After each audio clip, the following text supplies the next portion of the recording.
धरती के बाहर चांद एक लौता ऐसा खगोलीय पिंड है जहां इंसान पहुंचा है। अब तक 100 से भी ज़्यादा अंतरिक्ष यान चांद पर भेजे जा चुके हैं।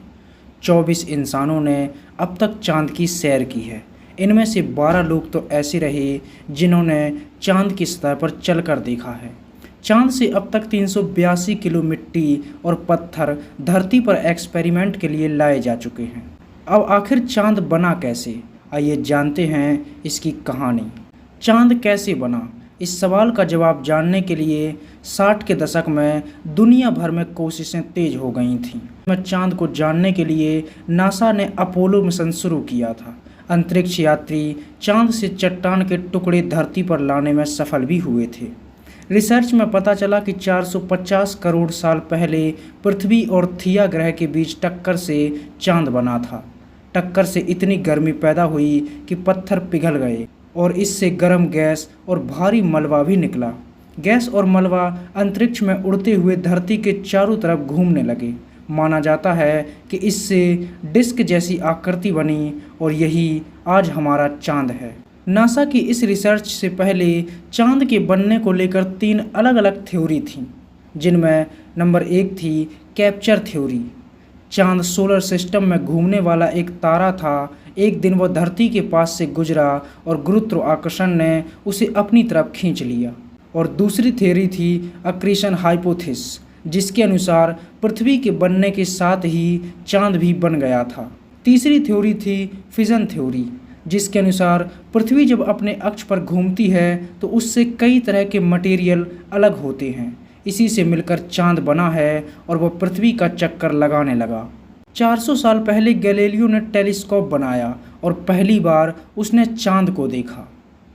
उन्होंने बताया कि धरती और चांद की ज़मीन बहुत हद तक एक जैसी है। चांद पर भी पहाड़ हैं, घाटी है और ज़मीन है। नासा के मुताबिक जब चांद बना तब उसकी सतह पिघले हुए चट्टान यानी मैग्मा से बनी हुई थी। लाखों सालों में यह सूख कर पत्थर की तरह ठोस हो गए। पूरा चांद अब चारकोल जैसे ग्रे कलर में धूल और चट्टानों से भरा हुआ है।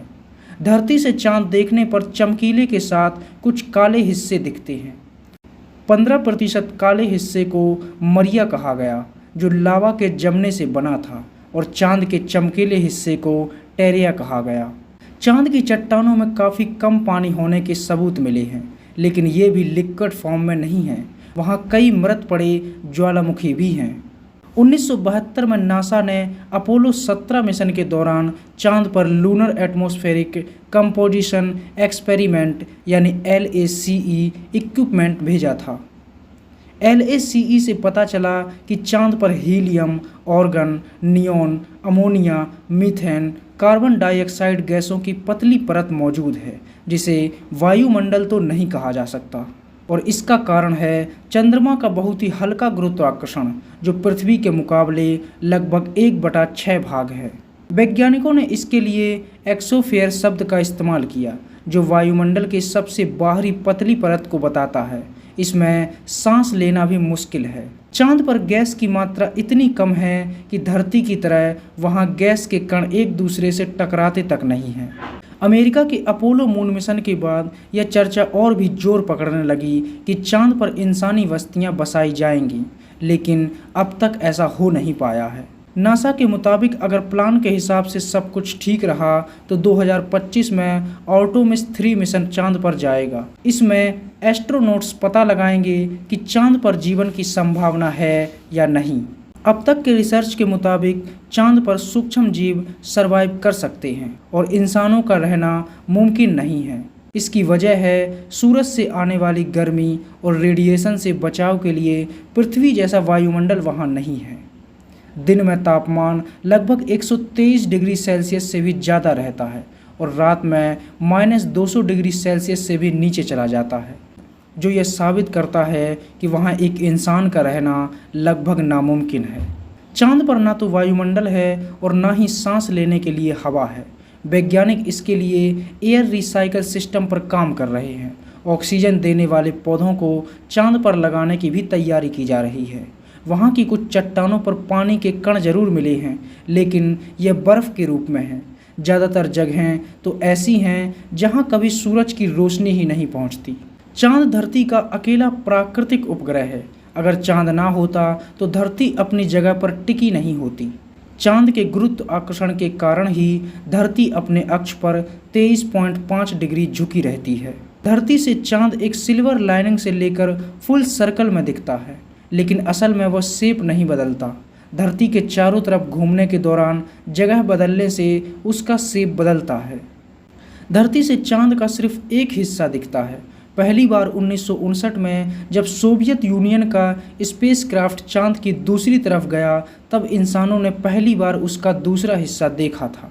नील आर्मस्ट्रांग जिस अपोलो मिशन के अंतर्गत गए थे वो अपोलो मिशन 11 था, जिसमें चांद पर शीशे जैसे रिफ्लेक्टिव पैनल्स लगाए गए थे। रिफ्लेक्टिव पैनल्स पर लेज़र बीम डाली जाती है। पैनल्स पर बीम के टकरा कर लौटने के समय ही गणना से पता चलता है कि हर साल चांद धरती से 3.8 सेंटीमीटर दूर खिसक रहा है। चांद पर अब तक कुल 12 इंसान पहुंचे हैं, जिनमें से सभी अमेरिका के ही रहे हैं। 1969 से 1972 के बीच नासा ने चांद पर 6 अपोलो मिशन भेजे।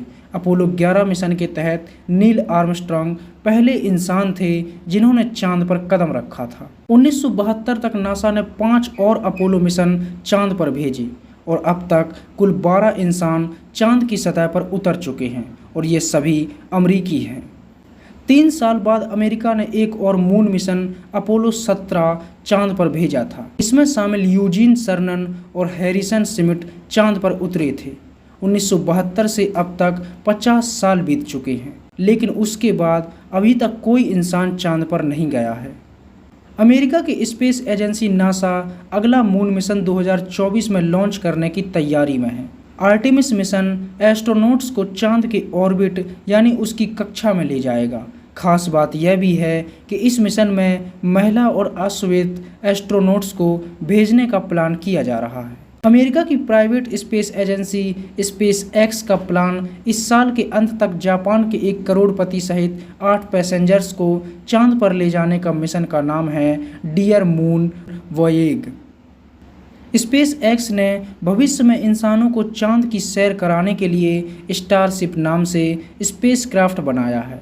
दावा किया जा रहा है कि इसमें एक साथ 100 लोग चांद पर जा सकेंगे। 22 यूरोपीय देशों की यूरोपियन स्पेस एजेंसी 2028 तक चांद पर हेराक्लीज मिशन भेज सकती है। ये चांद पर पीने लायक पानी और सांस लेने लायक हवा बनाने पर काम करेगा। चीन ने रूस के साथ मिलकर साल 2035 तक चांद पर जॉइंट बेस बनाने का प्लान बनाया है। इस तरह लगभग पूरे देश चांद पर काम कर रहे हैं और हर कोई पहले सफलता पाना चाहता है।